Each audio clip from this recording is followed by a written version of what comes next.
খোঁড়াখুঁড়ি আর পাথর বিছানো অবস্থায় পড়ে আছে সড়ক, কোথাও আবার একেবারে মাটির রাস্তা।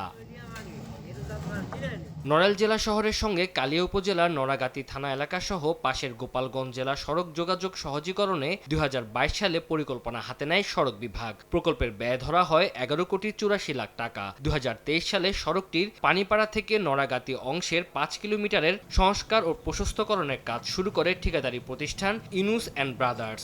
সরকার নির্ধারিত কাজের মেয়াদ ৬ মাস থাকলেও ৯ মাস ধরে খোঁড়াখুঁড়ি আর কিছু পাথর ফেলে কাজ বন্ধ অবস্থায় রয়েছে। এতে চলাচলে দুর্ভোগের পাশাপাশি প্রায় ঘটছে ছোট বড় দুর্ঘটনা। রাস্তা আগে যা ছিল ভালোই ছিল, এখন ঠিক করতে যে এমন অবস্থা হয়েছে যে এখানে চলাফেরার কোনো উপায় নেই। এখান থেকে কোনো মানুষ তো চলাচল করতে পারে না, এটা মানুষ চলাচল করার মতন তো রাস্তার পরিবেশটা নেই। কন্ট্রাক্টর একবার মোটামুটি অর্ধেক কাজ করে রেখে ফেলে চলে গেছে, এখন আমাদের বহুত ভোগান্তি। এলাকাবাসী বিভিন্ন সময় দাবি করেছি, মানববন্ধন করেছি, তার প্রেক্ষিতে প্রশাসন থেকে আমাদের জানানো হয়েছে যে রাস্তা পুনরায় ঠিকাদার নিয়োগ করা হয়েছে এবং ৬.৫ কোটি টাকা বরাদ্দ করা হয়েছে, কিন্তু ৬ মাসের মধ্যেও কাজ শুরু হয়। তাগাদ দিয়েও ঠিকাদারি প্রতিষ্ঠানকে নির্দিষ্ট মেয়াদে করানো সম্ভব হয়নি। ২ দফায় ৮৮ লাখ টাকা জরিমানার পরও প্রতিষ্ঠানটির কাজ করতে অপারগতা জানায়। তবে সড়ক বিভাগের দাবি ৩ বছরে অবশিষ্ট কাজের অনুমোদন চেয়ে কয়েক দফায় মন্ত্রণালয়ে চিঠি পাঠিয়েও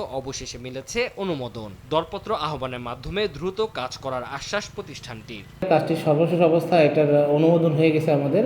আমরা নোয়া জারি করছি, আশা করি ২ দিনের ভিতরে আপনার কার্যাদেশ প্রদান করা সম্ভব হবে। কালিয়া উপজেলার পানিপাড়া থেকে নড়াগাতি অংশের ৫ কিলোমিটার সড়কের সংস্কার ও দুই পাশের ৬ ফুট প্রশস্তকরণের অসমাপ্ত কাজের ব্যয় ধরা হয়েছে ৫,৯৩,০০,০০০ টাকা।